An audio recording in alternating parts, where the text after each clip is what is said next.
Hey there, everybody. This is Kenny. Welcome back to another edition of the Leading from the Middle podcast. This is the podcast for middle managers who want to develop themselves, develop their teams, and improve their results.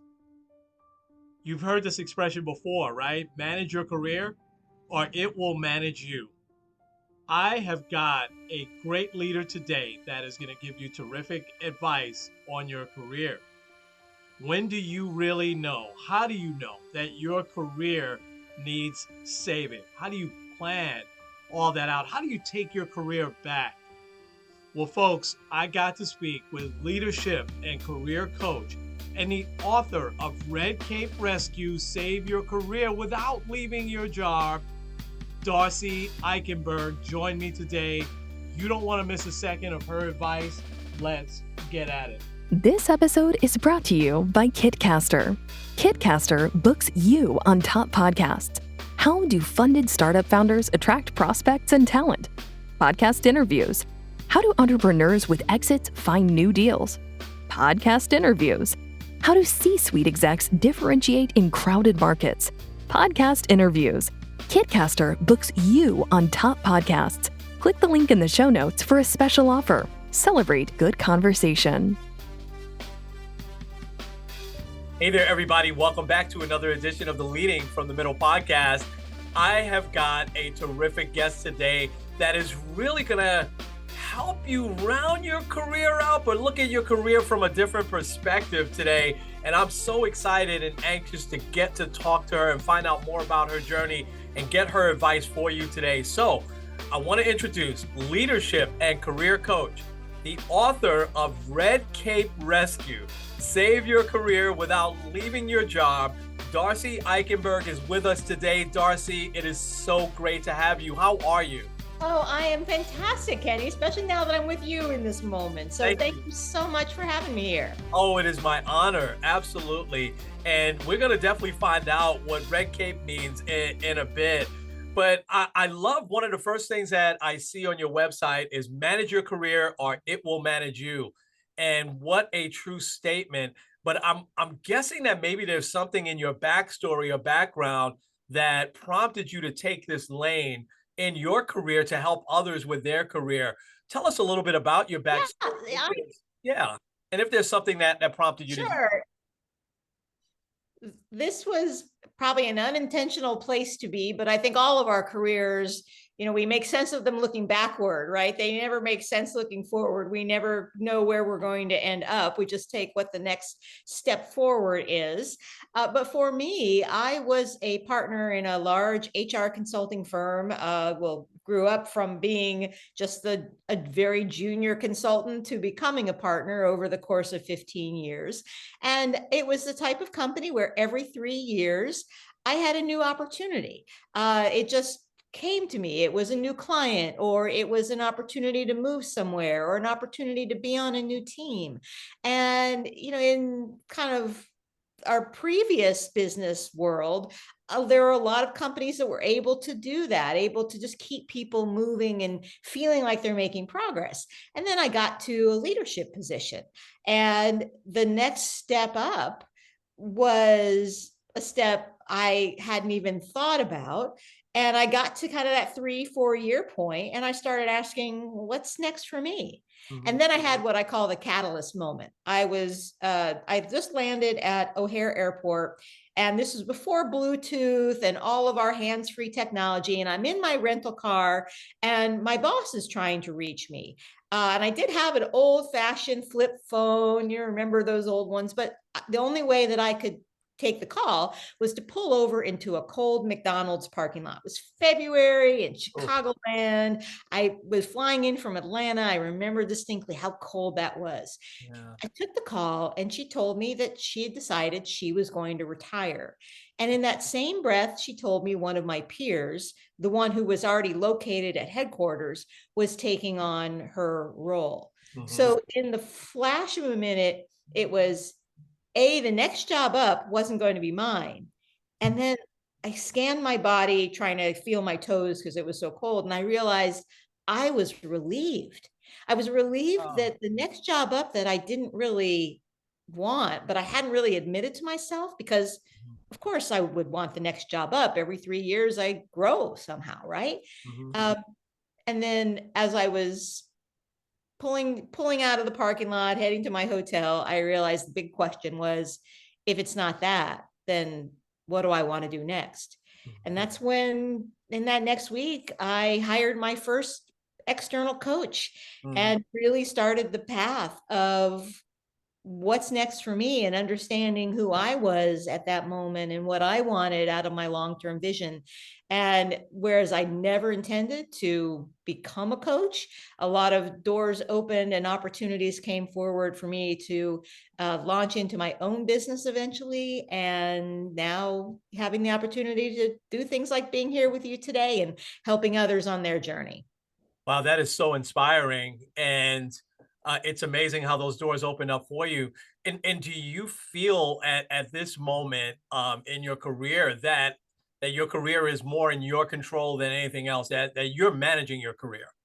Oh, I know that my career and most of our careers are much more in our control than we think.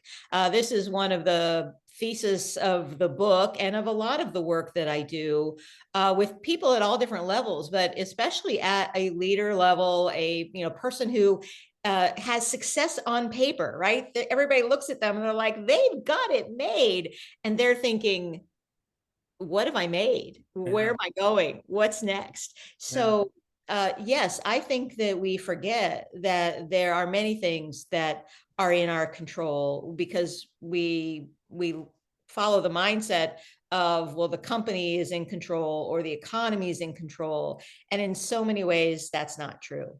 Yeah, yeah. Let's go down that road, Darcy. This is fascinating. One of the things that I love that I see that you say is to be the hero of your own work life again. What do you mean by that? And what are some of the mistakes that you've seen leaders make when it comes to their careers? Yeah.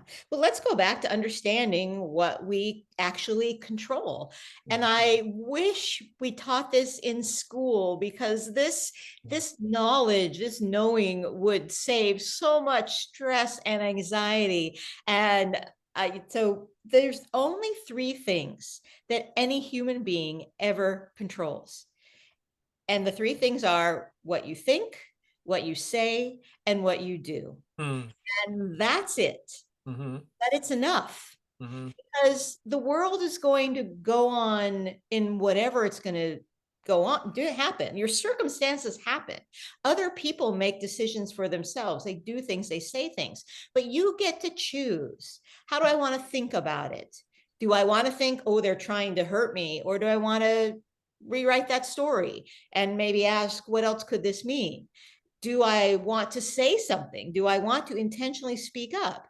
Or do I want to intentionally hold off and be quiet and let the things play out? Hmm. And what do I want to do about it? Do I care enough to get into action?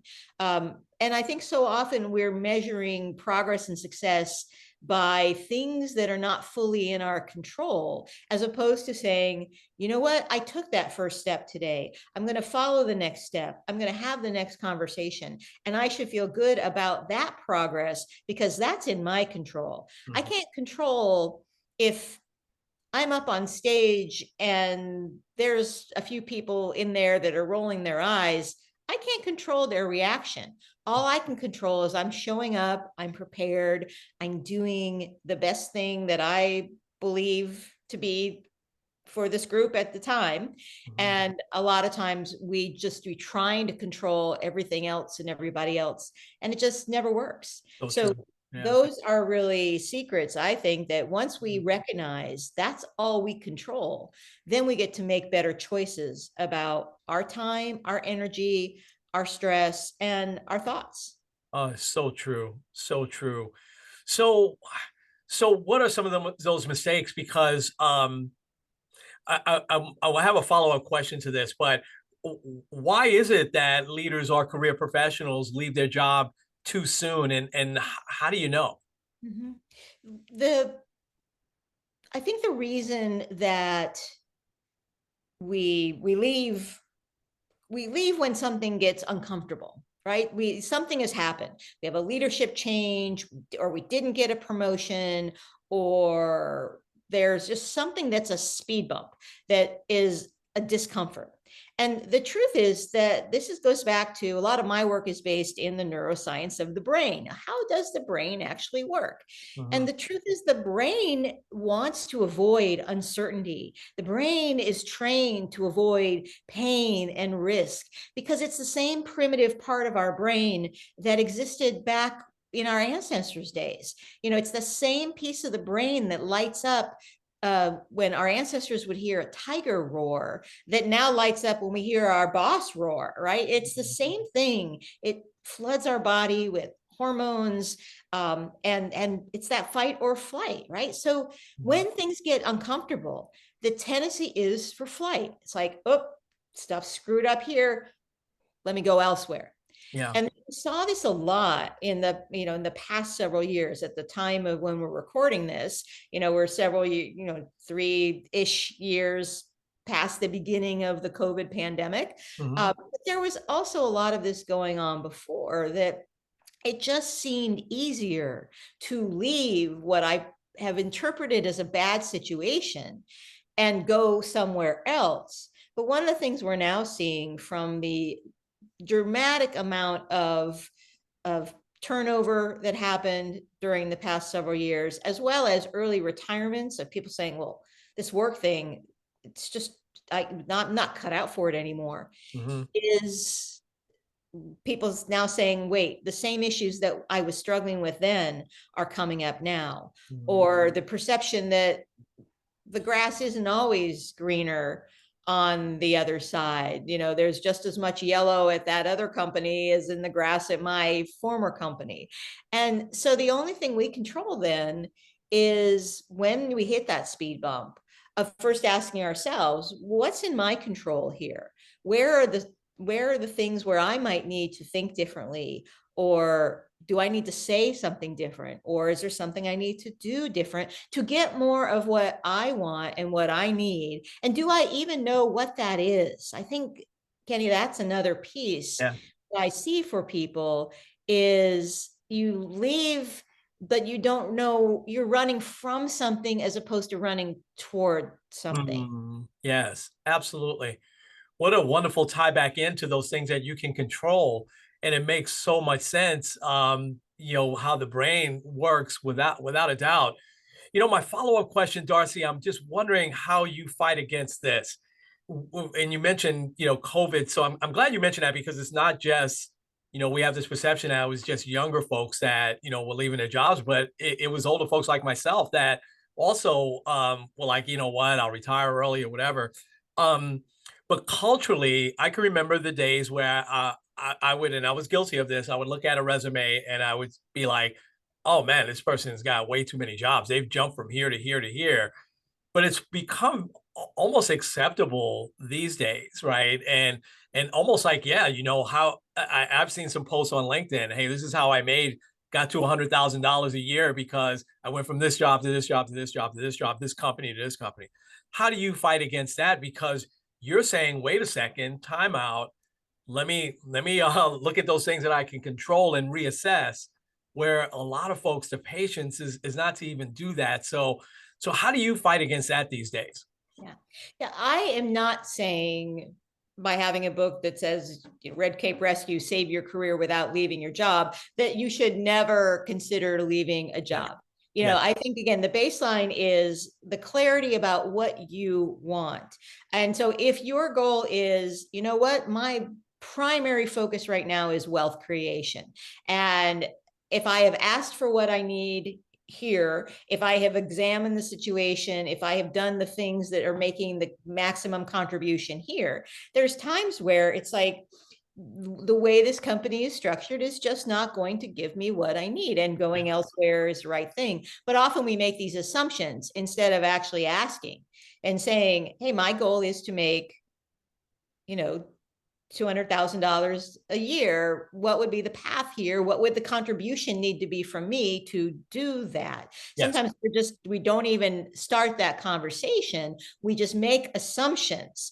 And it's so interesting to me, because I get to work with a lot of leader level teams and people, and then sometimes often coach their teams. And the unsaid ladder, the things of that leaders like, I absolutely want to hear those things, and the team perceiving, hey, nobody cares about my pay, or it's all in this structure. And there's a big disconnect there. So as individuals at any level, I think we have to learn to get more specific about what we need and ask for it and understand what we can do to get that. Now, that said, certainly the economy in the past couple of years has been where lots of companies were paying premium for lots of particular types of talent.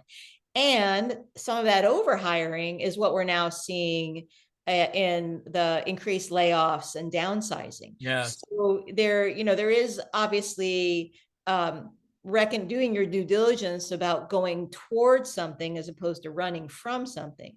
Now, but for most people in most industries, there might be a pay jump from here to here, but what are the things you really value in your work life? One of the questions that come to me a lot is, I really love the people that I work with, and I have this other opportunity.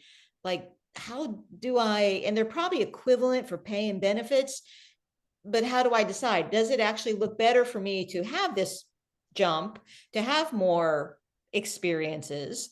Or is there's some stuff here that I just really don't like. How do I work through that? How do I manage through that? So that is where the tools in the book and the tools that I teach are kind of your first stop of, am I taking control of the things that I actually control to make where I am work better for what I want and who I am, or who am I becoming?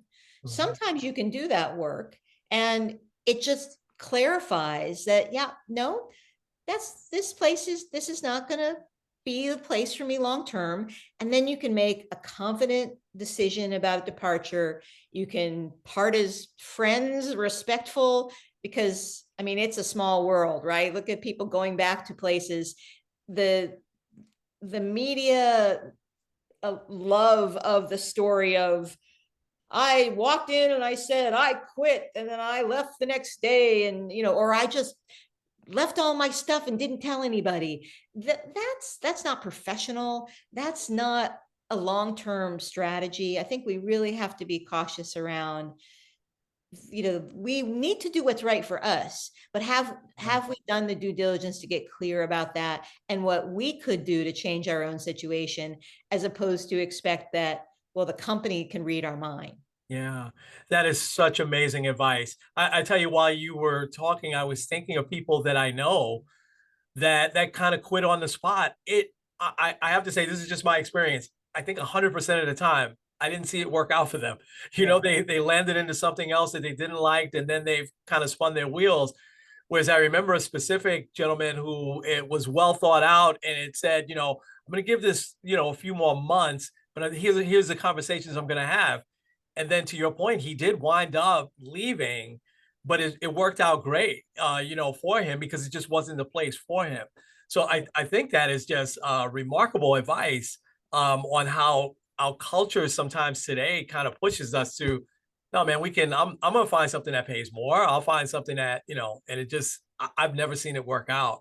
Yeah. And I think the other piece that, especially if people are later in their career and maybe they have some economic stability, and not everybody has that opportunity, but some people do, or maybe I have a spouse who, we could live off, one income as opposed to both of our incomes. And we think, well, I'll take some time. But the challenge is that when you lose the momentum of being in your professional life, and if you are somebody who gets your value and energy out of some of the things you might be doing professionally, when you just say, well, I'll leave without a plan, I see more people that kind of spiral into it's super hard to get back into motion. What's the old physics saying? A body in motion stays in motion, a body at rest stays at rest. Yeah. And then 1-2 years have gone by, your network grows cold, your skills have deteriorated a little bit,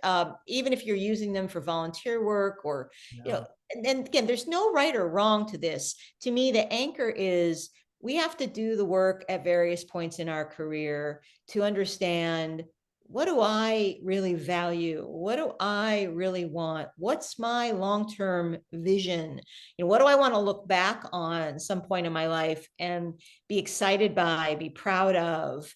And knowing that lets you understand then what you need to ask for, or what you might need to change in how you're doing things. Yes.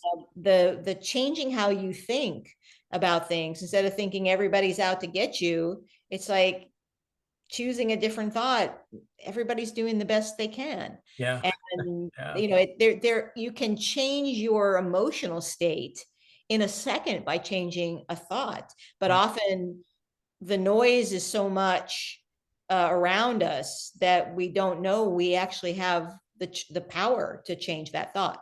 Yeah, I'm really in awe of everything you're saying. It is all so true. Let's get into some specifics here in the book. But first, I want to ask, what does that mean? What is Red Cape Rescue? What is the Red Cape? What does that mean? Yes, so my company is called Red Cape Revolution, and it came from remembering when you were a kid and you'd grab a towel or a sheet and you throw it around your shoulders, and you felt confident. You felt in control. Yeah. And the question I always ask is, what if we could feel that way every day in our life at work? What would change then? And not just change in our lives, but also change in our companies, in our communities, and even our world. So Red Cape Rescue is really that time when you feel like, you're in your role and you don't know what to do. You've hit that speed bump and all of the external voices are like, leave that job, screw the man, go do your own thing.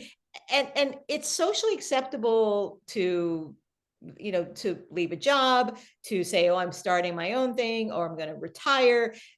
And we don't talk enough about how do we actually make jobs better? Yeah. And we expect that the organization is going to figure it out. But the truth is, organizations are people too, right? We talk about the company. Well, the company is people. And if we're not talking with each other about, hey, I know this is the thing you need in this role that I happen to be in, but I see how I could have a different contribution or a bigger contribution in doing this thing, solving this problem. We think we're stuck. And so often we're just not stuck. We actually can, we can have better conversations. We can start doing things differently. And I think the issue of burnout is one where a lot of the leaders that I coach that might come to me for, I'm burned out, I'm overwhelmed, I'm exhausted. It's like, what are the choices you're making that contribute to that actually you're making choices that no one else cares if you make a different choice, or there's no consequence. And there's a whole chapter in the book called Drops and Balls. Which is really one of those things where we forget we have the power to really look at what we're doing and say, are there parts of what I'm doing that drain me and don't really matter anymore? Yeah. Talk a little bit more about that, Darcy. Everything you just said was, oh my gosh, so dead on. And I was picturing myself as a little kid tying a little red towel around my neck and running through this long hall we had in our apartment, and how I felt then when as you were talking. It's so true that we lose that, and we lose that over time, but we can easily get that back. But dropping things, have you found that is sometimes more of a company thing? Because I remember, I used to have to do this weekly report that I knew that nobody was reading, and I would put a lot of time and effort into it. And it would be like, man, I know what I'm doing. I know what my business is. but it was just like mandatory. How do you get past that when it comes to dropping some things?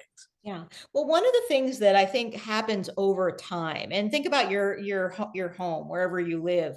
You know, we have these junk drawers, right? We have the corner of the counter where the papers stack up. Yeah. The same thing happens in our work. We important at one point in time, something that came in that sounded like a good idea, or that we needed to have this kind of report because we couldn't get it in other ways. But then, you know, companies and processes and people evolve, even team members evolve. You know, the manager who needed that report 5 years ago has been replaced 3 or 4 times, and we're not stopping to say, does this thing that, first of all, takes time and is not in what I call your superpower space, like the stuff that's dragging me down, that's disproportionately causing me stress or keeping me out of the highest and best contribution I can make. Like, am I addressing, is this necessary? And there are many things that we are doing, especially folks in knowledge work, right? You know, the folks who are, you know, are self-managing in some ways, or managers who have people who are doing different reports and presentations and meetings. And we don't take the step back and not ask about the thing, but ask about, what does that thing enable? Because I've had several client situations where there are reports or meetings that were quote unquote required, but when we actually ask, what does this report enable? What does this meeting enable? It was like nothing, because now we have the system in place where that data that used to have to be pulled manually from 5 different systems is now on one system, but we didn't change the habit of always doing this report. Yeah. So there are lots of ways we can just take a more strategic look at what we're doing. And I always say, start with the stuff that drains you. And so if it's, this thing is in PowerPoint, does it have to be in PowerPoint? If the information and the work is necessary for some other outcome, then can the format be changed? You know, can it, you know, what is the laborious part? What is the part that drags you down? Could it be a video report? Could it be an audio, a voice memo? There's so many different ways that we can think differently about all the balls we're juggling. And one of the things I find so often with leaders is that we have a whole lot of shoulds on our list, and they keep bumping from week to week to week, but they feel heavy, right? It's like knowing that closet needs to be cleaned out before winter, or else we have no place for the boots and the scarves and the coats. It weighs on you. And what I'll suggest a lot of times to a leader is, what if you just stop doing it? What if you just let that good idea, quote unquote, good idea go? Yeah. What will anything change? And so often we can let go of things, we can stop doing things, and nobody notices. You know, that's the experiment, right? What are the things that you're doing that if you just stopped, would anybody notice? Yeah. Yeah. I think a lot of us have much more of those on our plate than we think. Yeah. And then it frees you up to do something else. When I stopped doing the weekly report, it was so funny. It wasn't for about 6 weeks when someone finally know, hey, wait a second. I don't think I've gotten your report in the last, 6 weeks. I haven't done it. But you know what I've done in that hour that it used to take me? I've been out in the field. I spent this time here, you know. And then I have the conversation as to, hey, I don't think this is that important. Can we do it monthly or something like that? That is such great advice. I want to wind it down by asking you one other question, and that would be, what would be another key takeaway from the book? What's something that's really unique that would be a really key takeaway, specifically for the audience that typically will listen to my podcast, that person running a retail store, or, you know, which is a tough business, a restaurant, tough business, right? What's maybe one other piece of advice you have for them, Darcy? Yeah. Well, so one of the things that one of the things I'm actually working on quite a bit now is how do we as leaders, as managers, the manager of the restaurant where the vibe is that, well, people come and go and people turn over all the Yeah, time yeah. is how do I use these strategies?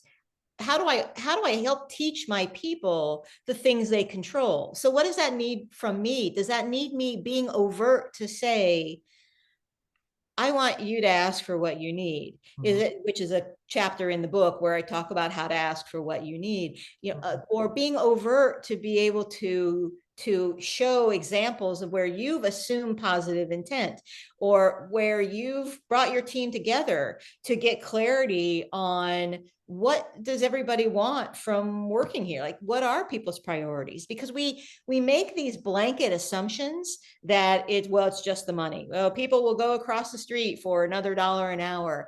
And often that's underplaying the humanity of the people in those roles. Now that might be true, and there's no right or wrong. It might be, yes, I'm doing this work for the paycheck. Great. How can we make the most of what the things, the talents, the skills that you have while you're here? And I think that being able to, this is, you asked this question earlier and I don't think I answered as clearly, but what is that hero in you? That is when you are not operating out of that lizard brain, that fight or flight, everybody is out to get me. It is really where you are at your best and highest use, right? Where you are wearing that red cape, where you feel like you're soaring through your work. And as leaders, as managers, as people managing people, our job is to figure out what that is for them and then find the opportunities for them to do it. And if it's not where we are, then that's not let's figure out the transitions with space and grace. Let's figure out if this person who is feeling stuck in this particular job, maybe my role with them at this moment is to help them figure out what they really want. Yes. And in the course of that, does that whatever attitude they have not permeate to everybody else? So this is where leadership today is, it doesn't scale. It really is hand-to-hand combat, but it is so valuable to see people as a human, to give them permission to be able to ask for what they need, to be able to think differently, to say things differently, to do things differently. And that's growth as a manager and a leader. Yeah. Wow.